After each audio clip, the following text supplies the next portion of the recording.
बरोबर. आपण या ठिकाणी सगळेजण जमलो कशासाठी? दत्त जयंतीसाठी, बरोबर. या ठिकाणी आपण सगळेजण जमलो कशासाठी? दत्त जयंतीसाठी. पण काहींना जर विचारलं तुम्ही नक्की आलाय कशासाठी, काही लोकांना जर काही ठिकाणी जर गेलं आणि तुम्हाला तर जास्त माहिती आहे दत्तप्रभूंबद्दल, सगळ्यांना माहिती इथं जास्त आहे, कारण आपले सहवासातच ते राहत असतात. त्यामुळे तुम्हाला सगळ्यांना माहिती आहे. काही काही ठिकाणी गेल्याच्या नंतर एखाद्या व्यक्तीला जर विचारलं ना, दत्त जयंती काय असते बरं, दत्त जयंती काय असते बरं, काही लोक काय म्हणतात माहितीये का, ब्रह्म विष्णू महेशी बाळ घालते. काय घालते? बाळ घालते. मग हे खरं आहे का? हे खरं नाही. तुम्हाला सगळ्यांना कथा तर माहिती, पण माझं कर्तव्य तुमच्यापर्यंत खरं पोहोचवणं आहे. म्हणून थोडक्यात मी कथा सांगून सगळ्यांनी लक्षपूर्वक ऐकायचं. विठ्ठल विठ्ठल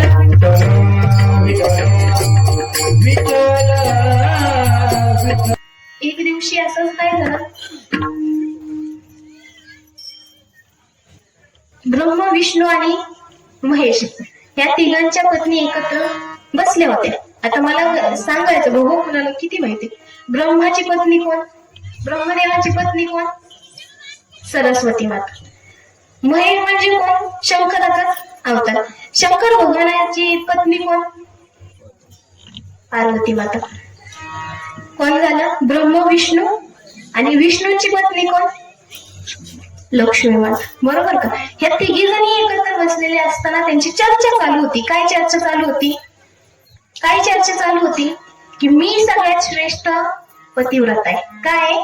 मी सगळ्यात श्रेष्ठ पतिव्रत आहे. तिघी एकमेकींना म्हणत होत्या, तू श्रेष्ठ नाहीये, मी सगळ्यात श्रेष्ठ पतिव्रत आहे. काय?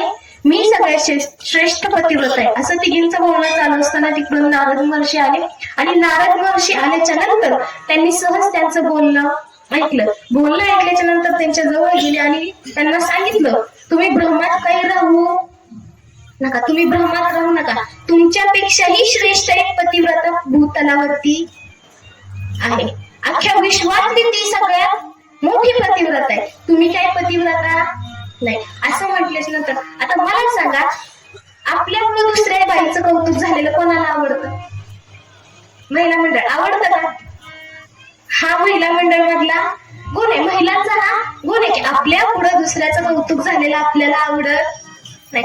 तसंच त्या तिघांना आवडलं, त्या तिघींना ते आवडलं नाही. त्यांना राग आला. राग आल्याच्या नंतर त्यांनी विचारलं, अशी कोण पतिव्रता आहे बरं, अशी कोण पतिव्रता आहे? त्यावेळेस नारद महर्षींनी सांगितलं की भूतलावरती अत्रि ऋषींची पत्नी अनुसया माता. अनुसया माता ही त्यांची पत्नी, ती सगळ्यात मोठी पतिव्रता आहे. कोण आहे? ती सगळ्यात मोठी पतिव्रता आहे. तुम्ही पतिव्रता नाहीये. असं म्हटल्याच्या नंतर त्यांना राग आला. तिघी आपापल्या नवऱ्यांकडे गेल्याच्या नंतर त्यांना सांगितलं, आम्हाला काही सांगायचं नाही, तिचं पातिव्रत्य जाऊन भंग करा. काय करा? तिचं पातिव्रत्य जाऊन भंग करा, आम्हाला काही माहिती नाही. तिघांनी ठरवलं. तिघांनी वेश धारण केला. वेश धारण केल्याच्या नंतर भूतलावरती गेले. त्यांच्या कुटियासमोर जाऊन उभा राहिले आणि आवाज दिला, माते भिक्षां दे. काय म्हणले? माते भिक्षां दे. असं म्हटल्याच्या नंतर अनुसया माता बाहेर आल्या. बाहेर येताना भिक्षेचं ताट घेऊन आले, अन्न त्याच्यामध्ये घेऊन आल्या. आल्याच्या नंतर त्यांच्या जोडीत टाकणार तेवढ्यात तिघ जण म्हणले, माते थांब, आम्हाला असं नको, आम्हाला असं अन्न नको, आम्हाला अशी भिक्षा नको. त्यावेळेस अनुसया मातांना प्रश्न पडला, नेमकं यांना भिक्षा देऊ कशी? असं म्हटल्याच्या नंतर अनुसया मातांनी विचारलं, तुम्हाला कशी भिक्षा पाहिजे? त्यावेळेस त्यांनी सांगितलं, आम्हाला नग्न भिक्षा पाहिजे. काय सांगितलं? आम्हाला नग्न भिक्षा पाहिजे. असं म्हटल्याच्या नंतर नग्न या शब्दाचे दोन अर्थ होतात. हा शब्द नग्न या शब्दाचे दोन अर्थ होतात. नग्न एक पहिला अर्थ म्हणजे काय तर निर्वस्त्र, ह्याला सुद्धा नग्न म्हणतात. आणि दुसरं म्हणजे नग्न म्हणजे ज्याला अग्नीचा स्पर्श झालेला नाही असं अन्न, त्यालाही नग्न म्हणतात. असं म्हटल्याच्या नंतर अनुसया मातांनी काय केलं, कुटियामध्ये गेल्या. कुटियामध्ये गेल्याच्या नंतर अत्रि ऋषींचं जे कमंडलू होतं त्याच्यातून पाणी आणलं आणि त्यांच्यावरती शिंपडलं. पाणी आणल्याच्या नंतर त्यांचं इतकं पावित्र्य होतं की ते ब्रह्म विष्णू महेश जे आले होते त्यांची छोटी छोटी बाळ झाली आणि बाळ झाल्याच्या नंतर त्यांनी त्याला दूध प्राशन केलं. दूध प्राशन का केलं तर त्याला कोणत्याही प्रकारची अग्नी लागलेली नसते. अशा प्रकारे त्यांची भिक्षाही पूर्ण झाली आणि पातिव्रत्यही भंग झालं नाही. त्यांची पातिव्रत्य भंग झालं नाही, पण काय झालं, ती छोटी छोटी लेकरं झाली होती, त्यांनाही छान वाटत होतं. अनुसया माता रोज त्यांची सेवा करायची, रोज त्यांचा सांभाळ करायची. ते काही माघारी जायला तयार नाही. असं म्हटल्याच्या नंतर तिघींना प्रश्न पडला. जे तिघी जणी बायका होत्या ना ब्रह्म विष्णू महेशांच्या, त्या तिघींनी एकमेकांना फोन लावला. फोन लावल्याच्या नंतर त्यांनी विचारलं, का ग तुझे आले का? असं म्हटल्याच्या नंतर सरस्वती माता काय म्हणल्या माहिती का? विनोदाचं भाग्य थोडा, हे काही खरं नाही, मी सांगते आपलं तुम्हाला. त्यावेळेस सरस्वती माता काय म्हटल्या, नाही ग माझ्या याला तर 4 शिर, कोणत्या रस्त्याने गेलं काय माहिती. असं म्हटल्याच्या नंतर दुसरे पार्वती माता म्हणाल्या, माझं तर लय भोळं खातंय. काय म्हणाल्या, माझं तर लय भोळं खातंय, कुणावर गेलं काय माहिती. असं म्हटल्याच्या नंतर तिघी प्रश्नात पडल्या, हे नेमकं गेलेत कुठं. असं म्हटल्याच्या नंतर त्यांनी तेवढ्यात नारद मुनी तिथून चालले होते. त्यांनी नारद मुनींना आवाज दिला, नारद मुनी इकडे या. इकडे आल्याच्या नंतर नारद मुनी त्या ठिकाणी आले. आल्याच्या नंतर त्यांना विचारलं, आमचे तिघींचे पतिदेव कुठे आहेत? काय विचारलं, आमच्या तिघींचे पतिदेव कुठे आहेत, आमचे नवरे कुठे सोडून आले तुम्ही? त्यावेळेस त्यांनी सांगितलं, आम्ही संसाराच्या भानगडीत पडत. कळकुणी लावली होती म्हणून त्यांना कळीचं नारद म्हणतात. त्यांनी काय सांगितलं होतं, ती पतिव्रत आहे बरोबर, म्हणून त्यांनी आपापले नवरे तिथं पाठवले. त्यावेळेस ते काय म्हणाले, आम्ही असल्या भानगडीत पडत नाही. असं म्हटल्याच्या नंतर त्यांनी विचारलं, बरं तुम्ही नका सांगू कुठे आहेत ते, आम्हाला जायचा रस्ता तरी सांगा. परत म्हणाले, आम्ही असल्या भानगडीत पडत नाही. त्यांनी काय केलं, स्वतः पृथ्वी तलावरती गेल्या आणि विचारलं, सगळ्यात मोठी पतिव्रता कोण आहे? त्यावेळेस त्यांना सांगितलं, अनुसया माता या ठिकाणी राहतात, त्या सर्वात मोठ्या पतिव्रता आहेत. असं म्हटल्याच्या नंतर त्या त्यांच्या कुटियासमोर गेल्या, आतमध्ये आवाज दिला, अनुसया. त्यावेळेस अनुसया माता बाहेर आल्या आणि बाहेर आल्याच्या नंतर त्यावेळेस त्यांना विचारलं, आमच्या तिघींचे पतिदेव तुमच्या जवळ आले होते, ते कुठे आहेत? त्यावेळेस त्यांनी सांगितलं की ते तुमचे पतिदेव आतमध्ये आहेत, पाळण्यामध्ये झोपलेले. पण त्यांना काही कल्पना नव्हती की ते नेमकं केवढे आहेत. त्यावेळेस त्यांनी काय केले, लगबगीने आतमध्ये गेल्या. आतमध्ये गेल्याच्या नंतर पाळण्यात छोटी छोटी लेकरं झोपली होती. ओळखून येईना कोण कोणाचं आहे.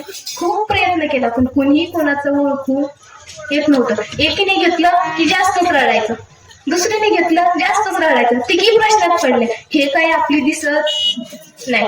त्यावेळेस त्या अनुसया मातांना शरण गेल्या आणि शरण गेल्याच्या नंतर विचारलं, अनुसया माता बोलू लागले, अनुसया माता आमच्याकडून चुकी झाली, आम्हाला क्षमा कर, आमचे पती आम्हाला माघारी दे. अनुसया मातांना दया आली आणि त्यावेळेस पुन्हा कमंडलूतलं पाणी शिंपडलं आणि आहे या रूपात तिघ जण प्रकट झाली.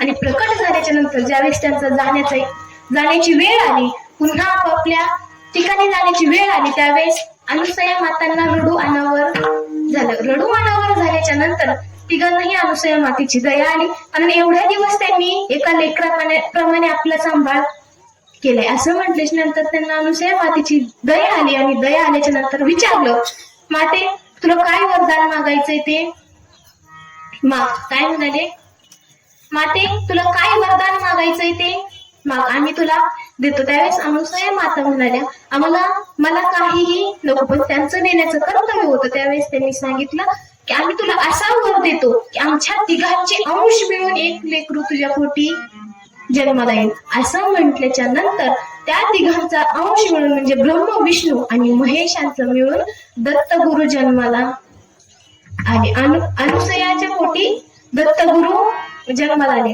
ही आहे दत्त जन्माची कथा. विठ्ठल विठ्ठल.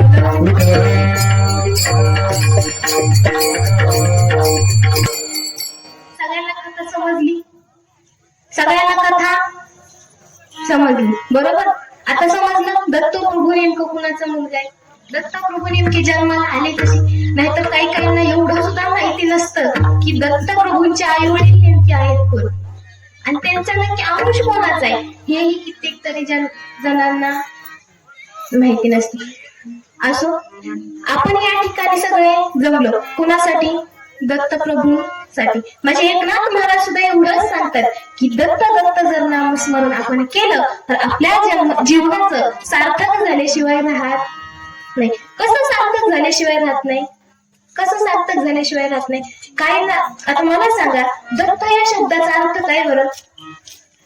दत्त या शब्दाचा अर्थ काय माहितीये कुणाला? दत्त या शब्दाचा अर्थ असा होतो, शास्त्रामध्ये दत्त या शब्दाचा अर्थ आत्मा असा आलेला आहे. काय आलेला आहे? दत्त या शब्दाचा अर्थ आत्मा असा आलेला आहे. मग मला सांगा, आत्मा आपल्या बाहेर राहतो का आत राहतो? कुठं असतो आत्मा? आपल्या आतमध्ये असतो, बरोबर ना? जर आपल्यातून ते चैतन्य जर निघून गेलं तर आपण राहू का? राहू का आपण? नाही. पण आजपर्यंत आपल्याला एवढं कळालं नाही की आपण आहोत, आपण आत्मा आहोत. आपल्याला काय वाटतं? हे जे शरीर दिसतंय ते आपण आहे, बरोबर ना? सगळ्यांना तसंच वाटतं की नाही? रोज तुम्ही आयुष्यात गेल्यावर स्वतःला बघता का? आतल्या अंतःकरणाला बघता? कोणाला बघता? मग स्वतः कोण आहे? आपण स्वतः कोण आहे? आत्मा आहे. फिक्स झालं? उदाहरण देऊ एखादं. असो, तुम्हाला समजण्यासाठी एक छोटस मी उदाहरण देते. आता मला सांगा, आपल्या इथं बाजार भरतो का? बाजार माणसांचा नाही बरं, जनावरांचा विचारलंय. जनावरांचा बाजार भरतो का? भरतो का? मला माहित नाही म्हणून विचारते बरं. भरतो का बाजार? कुठं भरतो? अकलूजला भरतो. आता मला सांगा, आपल्या एक उदाहरण घ्या बरं. आपल्या गावातले एक शामराव नावाचा व्यक्ती, आपल्या गावातलं म्हणते बरं, त्यांचं पण नाव श्याम होते, तिला हसायला लागले. आपल्या गावातले एक शामराव नावाचा व्यक्ती त्या ठिकाणी त्या बाजारामध्ये गाई खरेदी करायला गेले. मला लक्ष देऊ नाही का? मी तुम्हाला विचारणार आहे परत.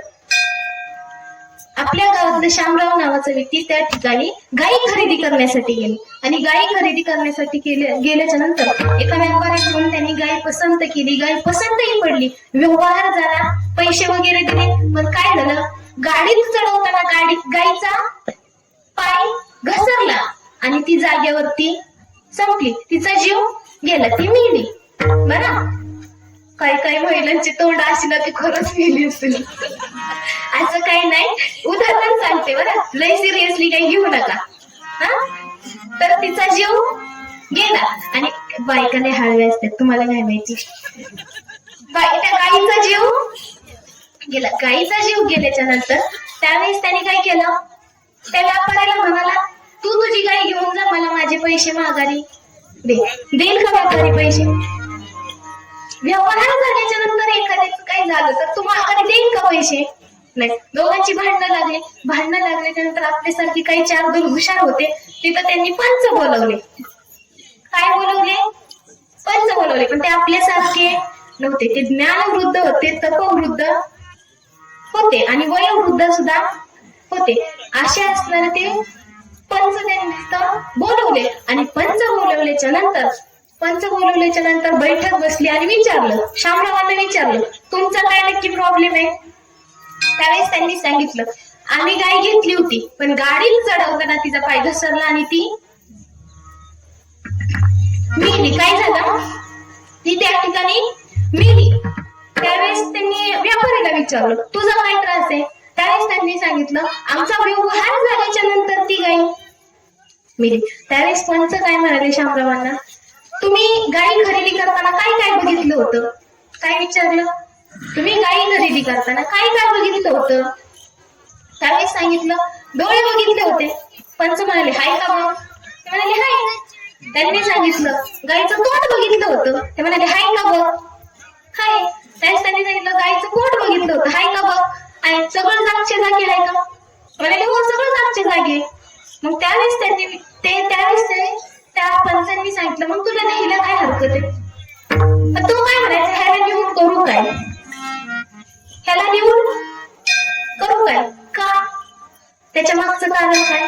तर त्याच्यातलं असणारं जे काही चैतन्य ते निघून गेलेले. माझा सांगण्याचा उद्देश एवढाच, सांगण्याचं तात्पर्य एवढंच, आपण आपला देह नसून आपण काय आहे? आपला आत्मा आहे. एवढं जरी तुम्ही कीर्तनात घेऊन गेले ना, तुमच्या जन्माचं सार्थक होईल बरं. कारण आजपर्यंत आपण जो काही आपला खटाटोप चाललाय तो कशासाठी चाललाय? ह्या देहासाठी चाललाय, बरोबर ना?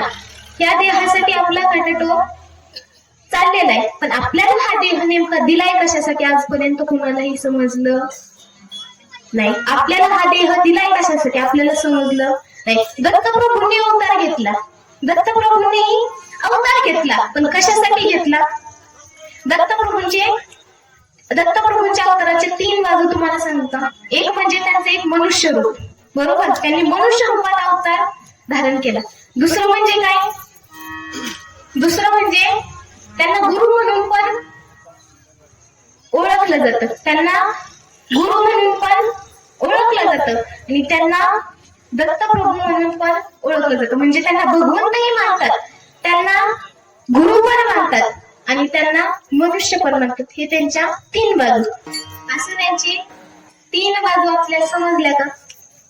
त्यांनीही मनुष्य रूप धारण केलं होतं, पण त्यांनी काय केलं? ते आपल्यासाठी जगले का? ते स्वतःसाठी जगले का? असं झालं की त्यांनी खूप काही कमवून ठेवलं, असं आहे का? असंही काही नाही. त्यांनी अवतार धारण केला, पण कशासाठी केला? दुसऱ्यांचा उद्धार करण्यासाठी केला. संत जन्माला येतात कशासाठी? आपल्यासारख्या जड जीवांचा उद्धार करण्यासाठी, आपल्यासारख्या जड जीवांचा उद्धार करण्यासाठी. संत काय दुसऱ्या गावात असे दुसऱ्या देशातून येतात किंवा दुसऱ्या लोकांतून येतात असं आहे का? संत आपल्यातच असतात, पण आपल्याला समजायला वेळ लागतो, बरोबर? खरं सांगायला गेलं ना तर भगवंताची भक्ती केल्याच्या नंतर आपल्या आपण काय करतो? आपल्याला जर कशाची गरज पडली किंवा आपल्याला जर कोणत्या प्रकारची अडचण आली तेव्हा आपल्याला भगवंत आठवतो, बरोबर? आपल्या सगळ्यांनाच त्यावेळेस भगवंत आठवतो. पण त्याच्या आधी काय केली पाहिजे? आपण तेवढी भक्ती केली पाहिजे. त्याच्यानंतर त्या अडचणीच्या काळात भगवंत आपल्यासाठी मदतीला धावून येतात, बरोबर की नाही? माझ्या साधू संतांसाठी कितीतरी भगवंत धावून आले. म्हणजे जनाबाई असतील, मुक्ताबाई असतील, मीराबाई असतील, माझ्या साधू संतांसाठी त्यांच्या घरचा केर माझ्या भगवंताने भरलाय. सामान्य काम माझ्या भगवंताने त्या ठिकाणी त्यांच्या घरी जाऊन केलेलं आहे. कित्येक तरी जणांना त्यांचं चरित्रही माहिती असेल. आपल्या साधू संतांचं चरित्र सगळ्यांना माहिती आहे, पण तुम्हाला एक खरा प्रसंग सांगू का? म्हणजे आजही ती गोष्ट आपल्या या ठिकाणी घडते. एक जगन्नाथपुरी म्हणून गाव आहे, पहा. सगळ्यांनी इकडे लक्ष द्या. गप्पा कीर्तन झाल्याच्या नंतर मारा बरं. विठ्ठल विठ्ठल विठ्ठल लक्ष देऊ नाही का? एक जगन्नाथपुरी म्हणून एक गाव आहे, जे कथेला जातात. आपल्या इकडं शक्यतो जास्त करून भागवत कथा वगैरे नसते, पण जे काही लोक भागवत कथा असेल, रामायण महाभारत असेल, त्या ठिकाणी जे जातात त्यांना जगन्नाथपुरी हे गाव माहिती असेल. कितीतरी लोकांना जगन्नाथजी म्हणून पण माहिती असतात. ते खूप मोठे भगवान परमात्मा आहेत. जगन्नाथपुरी हे त्यांचं गाव आहे, त्या ठिकाणी त्यांचं अधिष्ठान आहे. तर त्यांचा असा एक प्रसंग आहे की त्यांचे एक माधवदासजी म्हणून एक भक्त होते. कोण होते? माधवदासजी म्हणून एक त्यांचे परम भक्त होते. जसे आपले अण्णा आहेत, दत्तगुरूंचे जसे अण्णा आहेत, तसे त्यांचे माधवदासजी भक्त होते.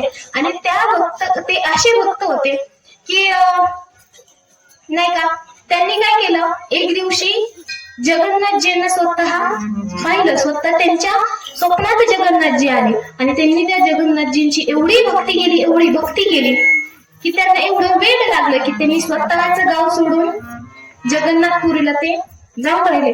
त्यांनी छोटीशी कुटिया आपली त्या जगन्नाथपुरीमध्ये बांधली आणि जगन्नाथपुरीला कुटिया बांधल्याच्या नंतर त्या ठिकाणी जाऊन राहायला लागले. पण काळ मोठत गेला आणि त्यांना एक आजार झाला. आजारामध्ये त्यांना खूप त्रास व्हायचा, असह्य वेदना व्हायच्या. असह्य वेदना झाल्याच्या नंतर जगन्नाथजींनी ते पाहिलं की आपल्या भक्ताला त्रास होतोय बाबा. त्यावेळेस त्यांनी काय केलं? स्वतः मंदिरामधून उतरून काय केलं? माधवदासजींच्या कुटियामध्ये गेले आणि कुटियामध्ये गेल्याच्या नंतर त्यांनी पाहिलं की माधवदासजींना खूप त्रास होतोय, त्यांना असह्य वेदना होत आहेत. त्यावेळेस ज्यावेळेस जगन्नाथजींनी ते पाहिलं त्यावेळेस त्यांना ते सहन झालं नाही. त्यावेळेस जगन्नाथजी काय म्हणाले, इथून पुढचे 15 दिवस जो काही तुझा आजार राहिलाय तो मी माझ्या डोक्यावरती घेतो. आणि आज जर पाहिला गेलं तर आजही तुम्ही जगन्नाथपुरीला गेला तर स्नान पौर्णिमेच्या नंतर 15 दिवस आजही जगन्नाथजींची मूर्ती आजही आजारी पडते. हे काही मी माझ्या मनाचं सांगत नाही. तुम्हाला खोटं वाटत असेल तुम्ही गुगल सर्च करा. आजही त्या ठिकाणी जगन्नाथजी आजारी पडतात. आजही त्यांच्या डोळ्यामधून पाणी येतं. आजही त्यांची मूर्ती तापते, त्यांना ताप येतो. आणि असं झाल्याच्या नंतर स्नान पौर्णिमेच्या 15 दिवसानंतर त्यांना त्या ठिकाणी हलवतात. म्हणजे 15 दिवस दुसऱ्या जागेवरती नेतात. त्यांचे ते उपचार करतात.